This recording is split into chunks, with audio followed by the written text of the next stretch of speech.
Hi, my name is Marilyn, and I'm a poet. I have been writing for about, I would say, almost 3 years now. I started first just writing. Sorry, I first just started writing like short stanzas and stuff like that, and then I went on to spoken word poetry about 2 years after writing regular poems, and so. Now, ever since then, I got involved with the Slam Team at Dominguez. Because of that, I started going to open mics and stuff like that. And so that's how I ended up hearing about Patio Poetry. And I just remember the first time I went with the Slam Team from Dominguez. So we were in here, we were lit, like, the team was there, we all got to perform, the crowd loved us, like, we were dope. And so it was just like, damn, I really love this open mic because the crowd, the energy it gives me is so good as a performer, because I've performed those same pieces at other venues and it's not the same. Like, there's just something about this place that's just so much more, I don't know, real, just more raw. You feel it with the fans and you just are able to connect with them so much better. So I've had an amazing experience. And then after that I went to Patio Poetry a second time, and it was cool, but it was on a really cold night, so I was just like, oh my gosh, I need to just perform and leave because it was just freezing, and a lot of people just started kind of clearing out, but it was still an amazing event because even then people were still there like real writers, you know, in this freezing weather just listening to you speak, so that was tight too. And then the third time that I'm here was when she asked me if I wanted to be a teacher, and so I'm really grateful because again, I already love this venue so much, so I was really honored to have this as my first venue too. And yeah, that's pretty much it as far as like my experience here. My Instagram is _not_Monroe.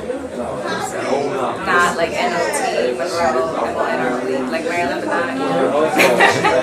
I know it's corny, but it's cool. I love it. It's nice to have like some weird personality. My best friend actually came up with that name, so shout out to Brianna. She's a poet too, by the way. I'm so happy to be here at Patio Poetry. I love the crowd, the energy you guys give. The performance is amazing. So since it's a Mother's Day edition of Patio Poetry, I'm gonna do this first one for my ladies out there. You know, whenever they tell you you're fucking crazy, but you know you're not, you know that gut feeling, you recognize it, but you just don't know, can't prove it just yet.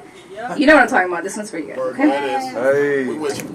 I guess. I was birthed one day with a gift, but it wasn't material. It was all frustratingly serial to my Lifetime movie, except I have no stunt double, no rehearsal, and no co-stars to fool me. It is a language only women seem to understand, and they are the only ones that know what I am talking about because it is so unknown to man. A universal superpower that allows us to acquire knowledge through the telepathic use of the subconscious helps us understand the difference between clarity and the nonsense. The only one that really knows you, it is the deepest within your mind. You don't need a psychologist when you already know what to find, like a cheat sheet allowed during the test, but you still stop to ask what the answer is because you're too young to know what it means to have that gut feeling. Lust is not love. You have less trust than a fake bank account, but you keep cashing these checks with hope when you know they always bounce. Your coworkers really don't give a fuck. You work in a survival of the fittest war zone, yet you continue to paint smiles and facial expressions on each other like clowns in army uniform. Your friends are mostly acquaintances, only acquaint one another with instances of instant gratification in your family. Shares nothing with you but your blood. You love yet hate each other the most. You each hold the key to your closets filled with skeletons and Holy Ghost, but keep it locked up until you are provoked. So as a result, you learn what was already taught. Mother always knows best. She wasn't making this up when she told you to stay away. Generations of ancestral knowledge travel through the blood and veins of time. Vibrations don't lie. They time travel to speak higher truth. So find guidance in the spiritual alliance, or the results will make you delirious. A little girl woke up one day in a state of shock as she realizes she must break up with society because it's not me, it's you that's been killing us. She stands physically tall, but her spirit is what's kneeling her. So why tell her this superpower is the reason they will never defeat us? Like the comic book, call us marvelous. Our struggles may be different, but we often forget what we all share in common. Intuition is a bitch, but that is only because she is unapologetically honest. Yet even when it appears identically familiar, you still do the exact opposite. Don't confuse intuition with judgment. When intuition gives you a call, you start feeling butterflies all in your stomach. Not because love is in the air, but because your adrenaline finally starts talking. Your blood starts rushing, your heart starts pumping, your mind is racing, and you begin perspiring. You don't want it to be true, but these feelings make you ready to turn violent. It doesn't matter if you knew all along. Intuition is screeching at you for what seems to be years of silence. So now you must break free and reveal all that you've been hiding. You are now the lead role in this movie, starring the insecure, crazy woman with a resting face that is never happy. Everybody's greatest scapegoat, punching bag, and blow-up doll. An unrecognized private investigator. You put two and two together, but when all is said and done, it is still somehow our fault. We should have known better because the signs were there from the start. Stop thinking with your mind and your heart. Intuition is your only friend. She will never break you apart. One day you will be the one to wake up and realize she's the only one you should have listened to, for she is never wrong. Thank you. Yeah! Alright, thank you guys. Go Alright, so this next one I'm going to do is actually my latest piece. This one's very near and dear to me. It's called Confessions of a Love Child.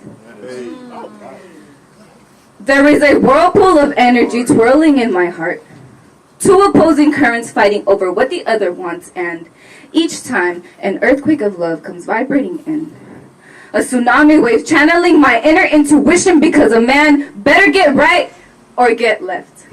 This mentality has me exhausted. I'm gasping for breath as I run after the wrong man down this lonely brick road. I follow the candy-like trail he dropped on the floor, except each time I lie to myself that it's leading my way home, and then I end up at his doorstep.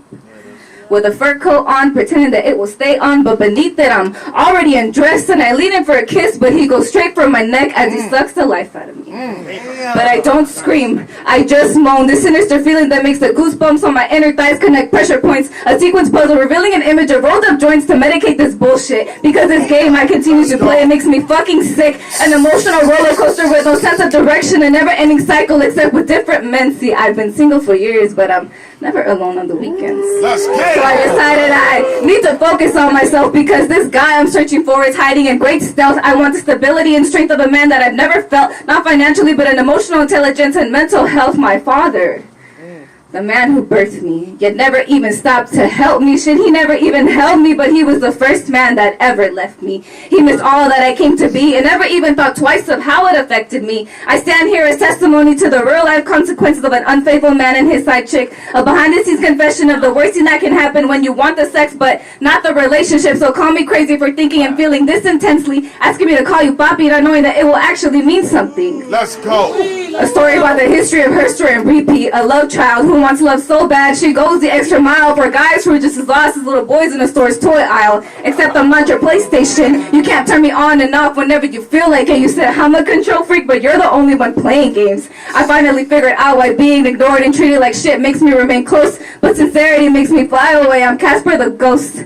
I guess my unexplainable bad habits prove how much my father and I really are related, and that the men I date are just a spitting image of him. See, this all started years ago when the first man I was supposed to love the most kick-started the emptiness. He wasn't there to teach me self-love in order to gain true happiness, probably why I don't know how to act, and I do dumb shit like go on dates and talk about my past. I wear my heart on my sleeve because I'm too honest to tuck away these insecurities. I don't give some but all of me, and as a result I come off as clingy, needy, and crazy. A damsel in distress who needs saving. I mean, I guess I could pretend to be perfect like the rest of them did and tangle you inside of my spider web as I prepared to eat you for my next meal after a night of good sex, but instead the tables turn and you and me with proper dinner etiquette. So for a while I simply forget because for a while I'm actually wanted. So I let you hold me for a moment, and it sure feels right, doesn't it? From a lost child to a woman. Only problem is I confuse this moment for commitment, but with parents like mine, I'd expect me to consciously know the difference, and I don't pretend to be a victim. But who is there to blame for all of this mess? My parents for the decisions they made, the men for entertaining it, or me for acknowledging my subconscious and still not knowing how to change it. Wow. Alright, so before I leave, if you guys want to follow me on Instagram, you can hit me up at _notmonroe, NOTMONROE _notmonroe. Get it, Marilyn, not Monroe. Shout out to my best friend for that. But yeah, just find me on Instagram if you want to see more poetry or just want to like all my selfies. It's up to you, you know what I mean? But yeah, just hit me up. I'm approachable. I'll be here at the show. So thank you guys for having me.